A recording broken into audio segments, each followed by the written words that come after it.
กราบสวัสดีและสวัสดีพ่อแม่พี่น้องกันเมื่อสุขสุขคนมื้อนี้นำใจมาเบิ่งให้นะพี่น้องเนาะที่สักไปแล้วพี่น้องถึงบริถ่ายคลิปเลยพี่น้องก็ต้องขอโทษขออภัยพี่น้องหลายๆเด้อตอนสักให้บริถ่ายพี่น้องเดี๋ยวก็จะสักอีกพี่น้องนะในห้องว่าหอบนี้ถ่ายให้พี่น้องเบิ่งแน่นอนพี่น้องมันจะสักตอนแรกพี่น้องเขาบดีเลยพี่น้องเลยว่ามีจักเม็ดเลยออกพี่น้องเขาคนอื่นยังใครพี่น้องแต่น้องใจงามเลยปีนี้จักจะได้กินจักบ่ได้กินแล้วพี่น้องเลยไปเบิ่งกันเลยไปน้องทันเทิงเนี่ยแห้งกระเตกเลยพี่น้องโอ้แล้วแม่นำใจว่าน้ำใจเงือดพี่น้องเจ้ากระปุกเลยคลองละสาวคลองป่าก็ดีงามมืดพี่น้องเพราะน้ำใจบ่งามพี่น้องมันเป็นเพราะอะไรบ่มันเป็นเพราะอะไรพี่น้องบอกแน่พี่น้องน้ำใจแค่ทุกวิธีคือเขาคือกันพี่น้องแต่มันก็บ่งามพี่น้องสิได้กินอยู่บ่แม่บอกว่าบ่ปะเลยบ่งามเลยก็เสียน้ำใจพิกันแล้วก็แม่ติดเที่ยงว่ะกันบ่ดีเฮาเสียยังหยามือนั่นล่ะตรงนี้พี่น้องเที่ยงไปเที่ยงมาบ่แพ้เขาคือเขาออกเที่ยงให้ก็เฮ็ดพี่น้องตามพี่น้องเนาะก็ให้กินซั่นใดก็เอาซั่นนั้นเลยพี่น้องจักแบบดีซั่นใดเฮาก็เอาซั่นนั้นเฮาว่าซั่นซิอันนี้แบบชีวิตอันนั้นเขาเติมไปแล้วตอนนี้ไม่มีอย่างเลยพี่น้องแม่ลำจะจุดตีนก็ไปด้วยตัวเองไปหาด้วยตัวเองไปเบิ่งด้วยตัวเองได้พี่น้องเลยเป็นปักปอนแบบนี้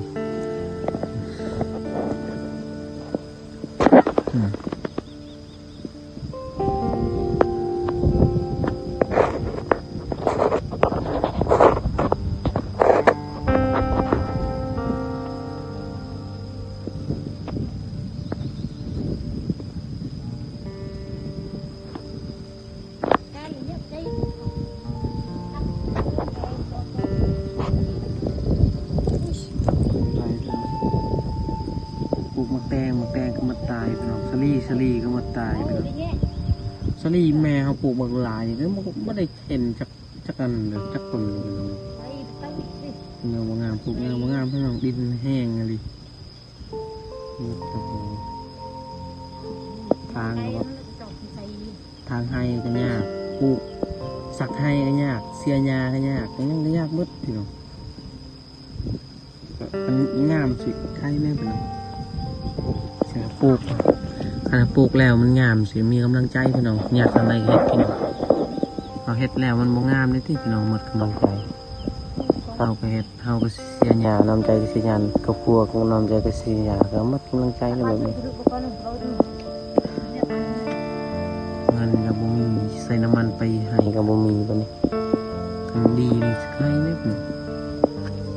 คันไล่ลายนี่คือขายก็มีเงินน้ำพี่น้องนี่ก็บ่มีอย่างเลยไปเขามันกระปอมเลยเพราะมันนูเขาใหญ่กันลายมันจะบอกกินมันมีเรื่องสิจะดีเห็นมันสิมันสิดีอยู่บ่เบิกตัวนี้เหนียวนี่โล่งเลยให้ดิบมันเดินนี่มันโล่งเลยตัวพาเบื้องของป่าให้ติดกันขนาดดิ้นก็ติดกันแต่มันทำไมเต้โดนใจเบี้ยเต้จะพูดกินแล้วโดนใจ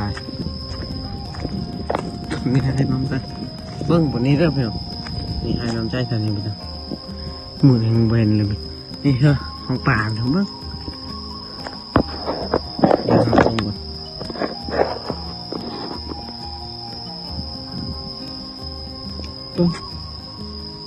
ของป่าไปเนาะบางงามนี่เกิดอะไรนั่นแหละเห็นบ่เป็นหมื่นแล้วของป่าเนาะนี่น้ำใจคือดินเลยไปเนาะเห็นแต่ดินสลีตา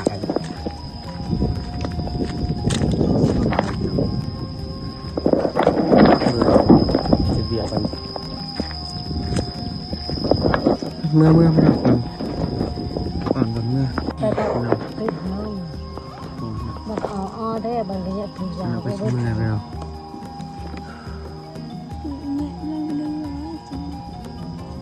สัตว์เป็นอะไรก็เนี่ยตัวหน้าเนี่ยไทยให้ตาเอาให้กับ ใช่ที่บ้านก็จะได้ไปพวก รู้มันมีบัต พวกอะไรที่เจ้ามันตาเช่าไปตาเช่าได้ได้จะรำเรา ดูตาอันชื่ออันดูตาเบอร์ ถ้าตาเราเช่าจีนะบัตรมันเต็มตาเช่า ta sầu từ đuôi em phải gì mà làm phải mà mình tiệp bậy rồi bậy tạc nó bậy nó cũng nhà mày cứ được đây là จังหวะ thay ไหนเลยบัตรหายไปที่ ช่วยตัวnàyช่วยตัวปืนตัวไหนก็สัก เด็กขัดตา ลงปลาตะปืนเนี่ย ลงกันเล็กลงกันตะบัดมาเบียดตัวตะตาหน้าตะบัดเนาะ ถ้าเราได้เอาคนหนึ่งลงตัว ลวกตัวสาวเอาแล้วละอ่ะ เห็ดตัวก็มันกาทำ กูไปnó say như lời này cứ bị say tự nhiên là ta lại giờ nhẹ căn cái cài đi chấm nương คอยไป cài เนาะ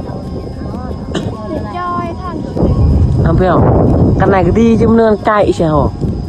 แต่ชาบูนี่แม่ถึงใจ cái sạc đó nó cài nhẹ cài đau ấy cái gì còn tạ bạt trong cái này tao thấy cái này tạ bạt chuối cài nhẹ bạt tao mới cài ใจเวลา cài đau ấy cái gì จะ sạc เรียบมา không phải อั sạc นนัวเอตกา sạc không hề chụp thì trao này được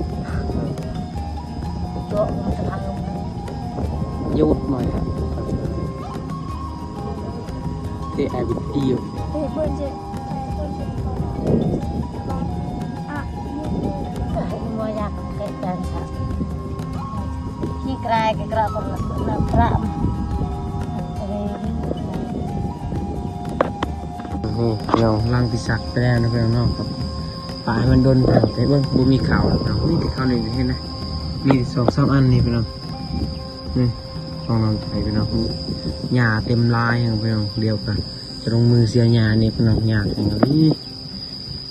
ของป้าน้ำใจยังคล้ายๆยืมพุ่นพี่น้องยังเขากดงามพี่น้องทางนั้นแต่ที่ยูพี่กับบ่งามเหมือนกันเด้อพี่น้องเป็นงามแต่เครื่องเดียวพี่น้องน้ำใจเท่บ่งามหมดเลยพี่น้องของละสาวกันแต่เพิ่นอยู่บนน้ำเลยพี่น้องเนาะมันก็งามเครื่องเดียวของละสาวน้ำแห่งนี้ละสออนเข้าจนหอดทางปีเลยพี่น้องข้างหัวเขาเลยพี่น้องวันนี้แต่งตัว ไปกับแม่เลยพี่น้องเขาดุนเลยมาได้เบิ่งพี่น้องเป็นไข่แล้วเนาะไข่เลือดแบบไข่หวัดแต่พี่น้องแบบเจ็บหัวพี่น้องไม่ได้ออกพี่น้องก็เลยไม่ได้เบิ่งไข่พี่น้องแต่งตัวใส่เสื้อบานๆพี่น้องตัวไข่พี่น้อง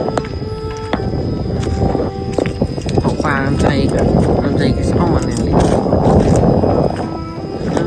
เขาว่าแล้วเนาะเอาคนบ่มีเฮ็ดยังกับบ่มีน้องปลูกเขาก็ปลูกขึ้น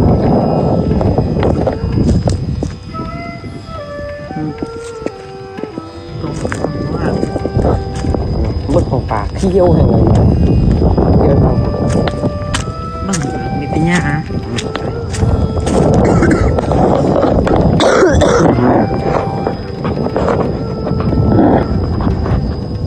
เมืองไปจุกไปครับเมืองไปทำไป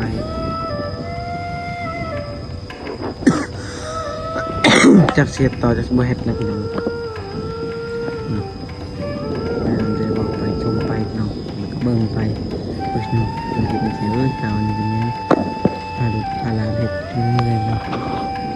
เขาก็บอกเกิดพี่น้องมัดกระปอมเนาะพี่น้องกระปอมมีสัตว์อื่นพี่น้องกินหมดพี่น้องเข้าเขาตอนเขาอาหารดินมันกะอาหารเน่าพี่น้องมันก็จกเอาในดินพี่น้องมันก็ตายหมดนะพี่น้องเป็นของปลาเขาพี่น้องอยู่บนเที่ยวทันเลยนะยานิดนึงเลยแบบมาเบิ่งตัวนี้มันคือยาพี่น้องพอไปไก่นะเข้าหมดยาวได้เห็นเลยบางทีกับงามกันพี่น้องงามตัวอยู่คุณเลยมันคือยาพอไปไก่มันคือเข้านะพี่น้องลองใช้เนี่ยนะคุณตัวดีนะเบื้องเขาสักทั้งพวกมือดีสุดท้ายเอ็ดไฮนี่แหละเขาว่ามือที่สุดจะเป็นยังไงจะได้กินเนาะพี่น้องปีหน้าเขานี่เขามีแต่ดีพี่น้องเขาผมมีเลยเอ้ยจะปวดละซาวแบบเขามีเงินนะพี่น้องมีเงินแล้วก็เพิ่นมีซื้อยาพี่น้องยาแล้วก็เขาซีดมาแล้วก็มันเข้างามเลยนึงนะพี่น้องเฮ เอาปะเลยพี่น้องไปสักไปกะเมื่อยพี่น้องสักแล้วก็เขาบ่มีเงินนำเขาบ่ทาเสียญาณแล้วเบิ่งเข้ากับบ่งามพี่น้องจักเสียจังบ่ได้เสียเนาะพี่น้องเนาะของราสาวพี่น้องก็เกี่ยวกับจี้อยู่มันจะเบิ่งมาแล้วเด้อพี่น้องเบิ่งไกลๆมาทีนี้พี่ชานไปเลยพี่น้องนะของราสาวเลยเคียวอยู่นี่ตามนี่เลยนี่ตามนี่เลยพี่น้องนี่ข้ามไปลงเลยพี่น้องเมื่อยยังไงดิเบิ่งแต่เขานี่ก็เมื่อยเลยพี่น้องเบิ่งแต่เขาตัวเองก็เมื่อยเลยจักเสียอะไรพี่น้องเอ้ยเนี่ยทีหน้าจักเสียอะไรอีกพ่อเขาพ่อเบิกเขาเบิ่งเขามัดเท่นแล้วประเด็นเราชี้ให้เบิ่งพี่น้องรูทีแบบกระปอมหรือสัตว์ต่างๆมันออกหมดเขาพี่น้องนี่ชัวร์เนาะนี่เป็นแบบนี้พี่น้องได้เขาจะยังออกหมดแล้วพี่น้องลูกเขาใส่เขาดิพี่น้องมันเอาออกมันกินเลยพี่น้องนี่เป็นตัวใหญ่เลยเห็นแต่มันครบเลยพี่น้องมันนั่นเลยพี่น้องจะเห็นทางนุ่มขอบคุณพี่น้องโดนแล้วแบบเทคลิปพี่น้องเทคลิปก็โดนมาไปไฮนี่ก็โดนพี่น้องเถื่อนนี่พี่น้องบ้านนี่ก็งามยิ่งพี่น้องงามแบบนี้ใช่ไหมเนี่ยพี่น้องเบื้องบนบะหมี่กับบะหมี่เลยฝนกับอะไรตกนะพี่น้องเข้าก็ตายมืดแดดนี่พี่น้องเลยฝนคือเข้าเนาะครับฝนเมื่อไรแดดร้อนฝนก็ตกฝนรุ่นเท่านี้เขาก็มืดตานั่นคือเมืองของสาวตาเขียวเบ้บาร์กี้เด้าไอ้เนี่ยผมเคยเชลไปตีอะไรได้เลยมีเนี่ยบ้านไปแจกเด้าพี่น้องเข้ามดได้เป็นเขียวเขียวแบบตามนั่นน้องจะคิดว่าหยาเพราะไปไกลเข้ามดพี่น้องงามมดงามเครื่องนึ่งเลยของเราพี่น้องของเราสาวงามเลยทุกคนใจปีนี้ลงมือเตะแบบนี้พี่น้องแล้วก็มีญาตินำพี่น้องมาซอยพี่น้องญาติไล่เงาลีมาซอยน้ำใจกับแม่ทายก็เป็นแบบนี้ความพยายามเป็นแบบนี้พี่น้องน้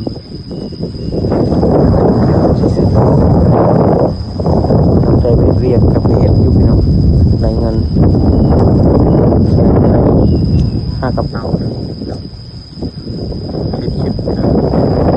ยังไม่ได้อะไร